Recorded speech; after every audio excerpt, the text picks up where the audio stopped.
Ar žinote, kodėl žmonės kariauja, kodėl išsiskiria jų keliai, net patys geriausi draugai, patys artimiausi žmonės kartais nesutardami sako, tu man ne draugas, su tavim daugiau nenoriu turėti reikalų.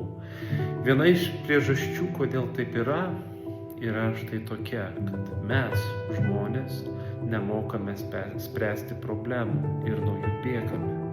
Kad tą išmoktume daryti, turime mokytis klausyti. Labai svarbu mokytis klausytis, ką kitas sako. O ką kitas sako, tai mes turime ne tik girdėti, bet ir matyti. Taip pat labai svarbu mokėti atsiverti, išsakyti, nebijoti pasakyti ir neturėti galvoj minčių, ką kitas apie mane pagalvos ar panašiai, nes atsiverimas yra labai svarbus santykiuose.